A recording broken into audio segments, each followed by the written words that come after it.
And the man I know wants to tell it himself, so I'm going to steal it from him, is now leading the picks race, Pat Duffy. Well, I'm glad you said it, because I would have sounded arrogant to say again that I told you so this entire season. And you did. Yeah, no, I mean, you know. To be fair, you did. All right.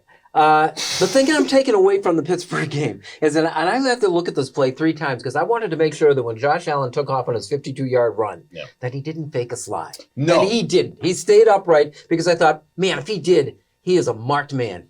And I'm glad the national audience got the chance to see what Bills fans see. I see it a lot watching Bills fans game. That was an unbelievable Madden. You don't do that in a live game play. And you know how Josh has often been posterized for the jump over, the leap over players. That is something he did, a stutter step in basically snowy conditions and went right around a Pittsburgh defense. For some strange reason, could not. I don't even know if they touched him, but they couldn't tackle at all in that game. And Josh Allen was the proof they couldn't tackle him, even if they had good conditions. If you go back and watch that play, I mean, the jukes that he has for a man of his size are ridiculous. You can see that over and over again. We know that he's powerful. What doesn't make scientific sense to me is after he's run 40 yards already, he's at about the 20-yard line, the 15-yard line. Yeah. He pulls away from 2 defensive backs that run 4 40-yard dashes. They're all in full sprints. And somehow they're losing ground to him. He's 6'4", 240 pounds. I was not good in science, but I know that doesn't make any physiological sense at all. You were at the game. What were the conditions like? I mean, it wasn't, actually, I didn't go to the game. My daughter had a hockey tournament, and the game got moved, and the person I gave my tickets to refused to give me my tickets back. But that's a whole other story for another day. I would have never done anything like that. I kind of stepped into that one. But I'm over it. It's totally okay.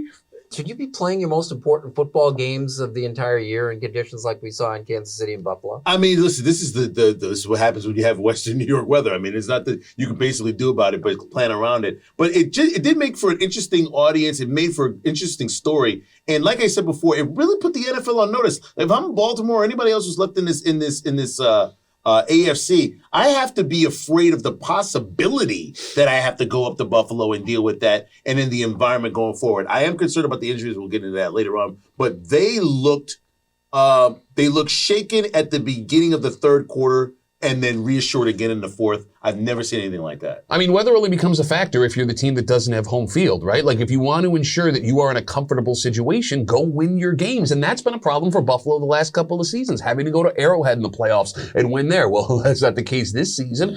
If Pittsburgh has a problem playing in those conditions, well, then don't be the 7th seed next season. Yeah, but if they had a problem, the problem was TJ Watt wasn't there, and they could have used a second or first string quarterback in that game. Well, it was a good draw, and you wanted to bring up the injury. It was a good draw for Buffalo. It was a good draw for Kansas City, so they inevitably meet in this game. Yeah. The Bills having 2 fewer practice days, having played Monday, Miami, Saturday, and all these injuries, 5 more starters off the defense. And Kansas City is not 100% either. I think it was more Miami not prepared to play in those conditions against that team. Yeah, but KC didn't come out of that game with any new injuries. No, they didn't. But they didn't come out reassured that they were that dominant team they've been before. And this makes for a big heavyweight fight at home. This is what everybody's really been waiting for. I think it'll be the highest rated game, not because they put it on when they did, but because Taylor Swift will be there as well. The money line, the Vegas money line, which I always do and never bet. Mm-hmm. No, because you're not a degenerate gambler anymore, Bill. Oh, that's right. We made that clear a couple of weeks ago. But this is the only one that's supposed to be close. It's 2.5 points, which means Vegas thinks Kansas City's a slightly better team on a neutral field. Vegas has been wacky all season, though. I mean, who saw what Green Bay did to Dallas coming, right? You saw what that line was walking in, and they just thumped them. Now, I mean, going back to your question a second ago about the 2 days rest extra that Kansas City had, when they initially moved the game, it was a fear of mine. But the more I think about it, you're this far into the season. Everybody is banged up. Just rationalizing it. I mean, let's be real, though. There's no way it's good. I remember doing an interview with Fred Jackson a couple of years ago, and he says on a bye week, his body did not feel anywhere close to normal until 9 days after the game was over. If that's the case, is 2 days that much of a difference when you're a week away from February? It is that last 2 days game plus on it's Sunday. 1 day more than they get when they play a Thursday game, and everyone bitches about that. Yeah, I mean, but you had a week an extra day to rest the day before that game anyway. I mean, I look at it this way. It's the last game of the night. It's the biggest game of the night. I can't wait for it. I think they'll be fine. And the fact that it is Kansas City, I think gets you up. You're more anxious the longer you wait for that game.